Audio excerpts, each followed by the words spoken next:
This is Boss Mabel. Morning has come, as you can tell. Everything bright here right now.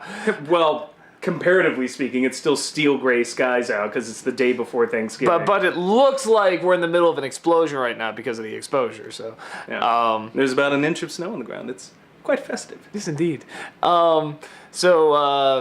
Heavy is the head that wears the fez was the message there, and it is very true, because Mabel says that she can do a better job being a boss than Stan can, so they make a wager. I can make more money on vacation!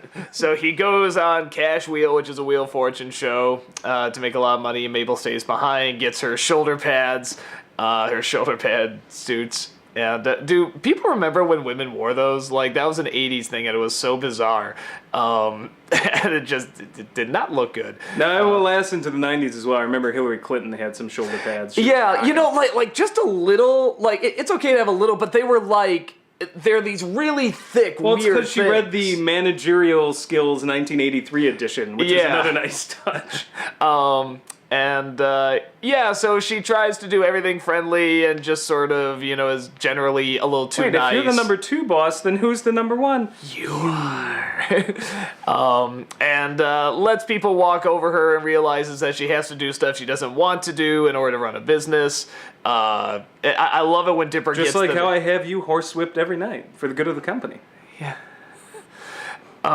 And Dipper goes and gets like a real monster, and it's too intense for people, so he has to go back to the bull crap. There was an interesting message there, which is deep down people just want to see crap, which, at least for movies, I think is very true. Well, and so Mabel finds out she has to be tougher, and, after everything is done, they almost break even, except, like, she has $1 because Stan didn't know the word please in the game show, which, great. It looks like it can.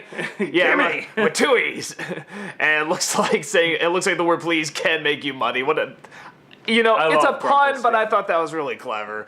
And they agree that Stan should be the boss, and they both kind of learn something. So, pretty straightforward, but yeah, there is something to... at least with shows with us growing up and movies and stuff, like kid shows and stuff, there was always this thing that's like, always be nice and friendly and follow your heart, everything will be okay. And I like how the show, it does really demonstrate, you have to be really, you have to be really tough. And it's like, always follow your dreams, do what's right and stuff. It's like, no, Dipper found a monster. Like this legit thing. And it turns out the people didn't want to see it, or it gave them nightmares. Well, I made somebody go insane today. Yeah, how about you?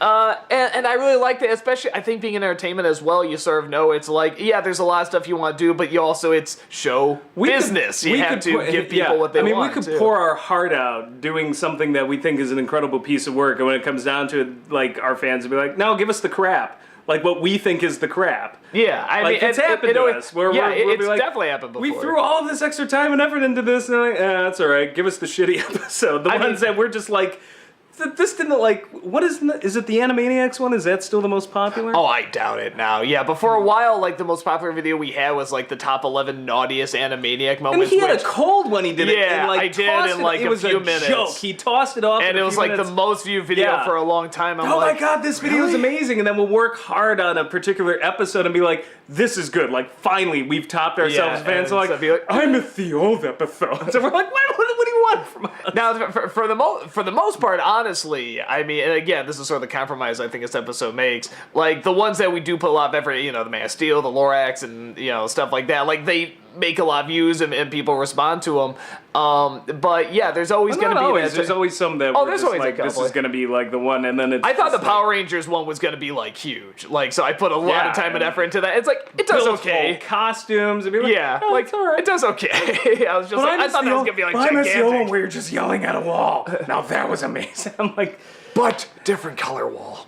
So, but I mean, for the most part, like, it's fine. So but yeah, there is always going to be that compromise. Like, as much as the universe rats on Michael Bay, it still makes millions. People see his shit, and I can't. Like, that's the thing. I can't argue with Michael Bay doing the same thing. I keep doing it, and it makes money. I can't argue with the studio going like, hey, ka-ching. Like, I mean, you could argue maybe it's at best to appeal to our lowest common denominator, but if it's a business, I you make money. And, like, Mabel found out the same thing. Like, okay, the people want crap, give them crap. So, it's always kind of a compromise. You know, some people go all the way. Michael Bay goes all the way with the bit. I think Jay Leno went all the way. It's like, well, what joke will hit the most? What joke will hit the most people? And you lose that artistic integrity. Why don't I let the people work for me? I'll interview them on the street. They can do the comedy, and I'll just go, oh my god, that was like a pitch perfect Leno laugh. It's really good. So it is a compromise. We'll get the 5 Leno fans out there. I just can't believe it. How about you this guy that likes Conan, don't you? there aren't that many Leno fans. 5, please. Oh no, there's plenty. They just don't use the internet because they're over the age of 65. Yeah. It's like our parents are the Leno fans. So, so like as comedy goes, like it was okay, but I don't know what it is. There's something about the message. I liked I give the credit story in this one more than the jokes. Yeah, which is another switch up. There's all these switch ups lately because I was just like, well, if I remember the story, then I don't remember the jokes more, and they're constantly playing the odds differently. Constantly keeping you on your edge, surprised. I'm not giving any of this money to charity. Love him. Love that man. Yeah, so I like that. By again, they both started learning saying Mabel has to be tougher, but Stan at the end is also saying please and stuff like that. And I thought that was a good connection with the show. Like I said, I thought that was so clever that the word actually was please to win him all the money, and he didn't know it.